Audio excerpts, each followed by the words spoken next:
질문, 웨스트민스터 대요리문답 84문입니다. 질문은 모든 사람이 다 죽을 것인가? 이게 질문이고요. 답변은 사망이 죄값으로 온 것을 한 번에 죽는 것을 모든 사람에게 정하신 것이니 모든 사람이 죄를 범하였기 때문이다. 이 말씀합니다.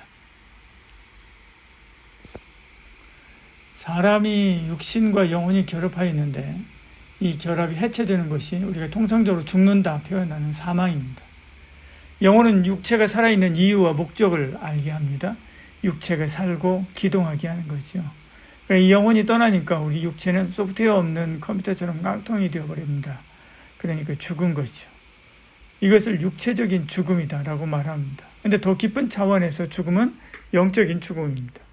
이것은 사람의 영혼은 하나님과 연결되어 있는데 이 결합이 해체되는 것을 말하는 거죠. 사실 이것이 근본적인 죽음입니다. 하나님은 우리 영혼이 살아있는 이유와 목적을 알게 하죠. 영혼이 행복을 맛보게 하는 것입니다. 근데 하나님이 우리 영혼을 떠나버리니까 우리 영혼이 다시 없는 배처럼 향방을 잃어버리죠. 이것을 영적인 죽음이다라고 말하는 거죠. 영혼이 몸을 떠난 후에도 잠시 몸에 온기가 남아있듯이요. 우리가 하나님을 떠나서 영적으로 죽은 뒤에도 잠시 살아서 활동하게 됩니다. 그 시간이 우리가 하나님 없이 이 땅에 사는 시간입니다. 그래서 살아있는 것처럼 착각할 수 있지만 사실은 죽은 거죠. 오늘 여기서 주로 다루는 것은 이 육체적인 죽음을 말합니다. 그 죽음은 자연적인 현상이 아니죠. 사람은 살도록 지음받았습니다. 그런데도 죽음이 찾아온 것은 바로 죄 때문에 그렇죠. 답변은 사망이 죄값으로 온 것으로 이렇게 시작합니다.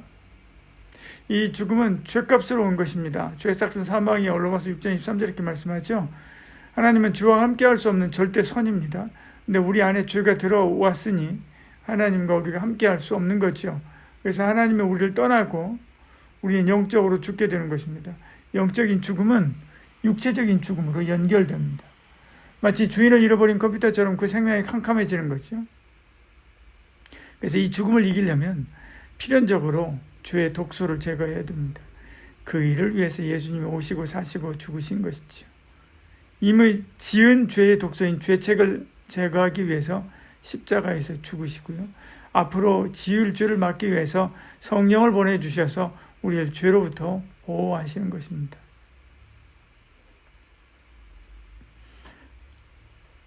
한 번 죽는 것은 모든 사람에게 정하신 것이니 답변 계속 이어서 이렇게 이야기합니다. 이런 원리는 모든 사람에게 적용됩니다. 로마서 5장 12절에요. 그러므로 한 사람으로 말미암아 죄가 세상에 들어오고 죄로 말미암아 사망이 들어왔나니 이와 같이 모든 사람이 죄를 지었으므로 사망이 모든 사람에게 이르렀느니라 이렇게 말씀하죠. 인류의 대표자인 아담이 지은 죄 때문에 그렇습니다. 우리는 모두 아담의 후손입니다. 그러니까 그 죄의 책임을 함께 지게 됩니다. 노예의 자녀는 태어나기 전부터 노예라고 정해졌듯이요. 모든 인류는 태어나기 전부터 원죄를 지은 죄인에 불과합니다. 그래서 태어나기 전부터 죽음이 예정되어 있는 것이죠. 모든 사람이 죄를 범하였기 때문이다. 답변 계속 이어서 이렇게 이야기합니다. 이 원리는 모든 사람에게 같이 적용됩니다. 부자나 빈자나 권세자나 평민이나 어른이나 아이나 할 것 없이요. 한 번 죽는 것은 모든 사람에게 정해진 거지요. 히브리서 9장 27절에 한 번 죽는 건 사람에게 정하신 것이요. 그 후에는 심판이 있으리니 이렇게 말씀합니다. 예외가 있죠. 엘리야를 보십시오. 그는 죽음을 통과하지 않고 불수레를 타고 하늘로 옮겼습니다. 주님이 재림하면 주의 백성은 누구 할 것 없이 죽음을 보지 않고 천국에 올라가게 될 것입니다. 데살로니가전서 4장 16절 17절 이렇게 말씀합니다. 주께서 호령과 천사장의 소리와 하나님의 나팔소리를 친히 하늘에부터 강림하시니 그리스도 안에서 죽은 자들이 먼저 일어나고 그 후에 우리 살아남은 자들도 그들과 함께 구름 속으로 끌어올려 공중에서 주를 영접하게 하시리니 그리하여 우리가 항상 주와 함께 있으리라 이렇게 이야기하죠. 이것이 우리의 소망입니다.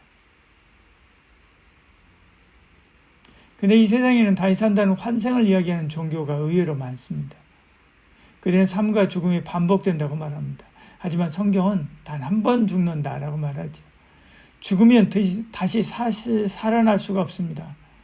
그러니까 생명의 주인이 하나님이시기에 하나님은 죽은 자를 살릴 수 있지요. 예수님은 육체적으로 죽은 나사로를 다시 살리셨습니다. 영적으로 죽은 우리를 십자가 복음으로 다시 살리셨습니다. 사실 죽는다는 것은 비정상이지요. 우리 애초에 죽기 위해서 만들어진 존재가 아닙니다. 근데 진화론은 죽는 것이 정상이다라고 말합니다. 가을이 오면 나뭇잎이 떨어지듯이 죽음이 찾아오는 것은 정상이다라고 말하죠. 그러나 성경 어디에도 죽음을 예찬하지 않습니다. 영혼의 죽음, 육체적인 죽음 다 하나님이 설계하고 지으신 인간 설계가 아닙니다.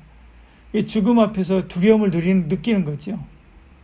그러나 하나님은 살리는 분입니다. 주님이 십자가의 죽으심과 부활로 이 사망을 정복했습니다. 히브리서 2장 14절에 자녀들은 혈과 육에 속하였으며 그도 또한 같은 모양으로 혈과 육을 함께 지니심은 육을 통하여 죽음의 세력을 잡은 자 곧 마귀를 멸하라 하시며 이렇게 말씀하죠. 그러면 주님을 믿고 따르는 성도도 죽음을 정복하고 이겨서 다시 살게 되는 것입니다.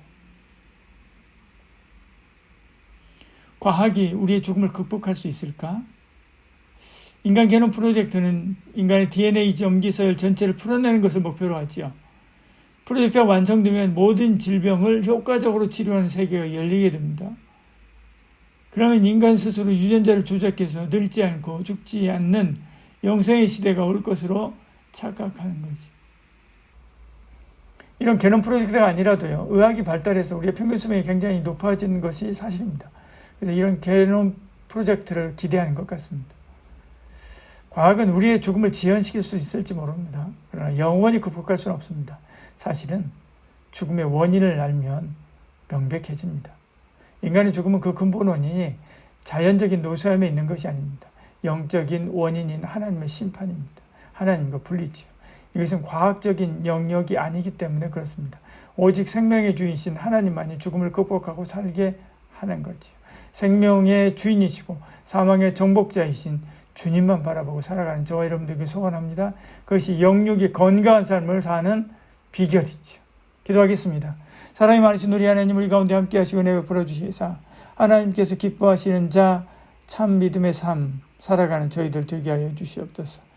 죽기까지 이 땅에 우리를 남겨둔 그 모든 날들 동안 하나님 앞에서 열심히 심고 사랑으로 섬기며 또 봉사로 많은 주님 몸된 교회를 세워가는 저희들 되게 하여 주시옵소서.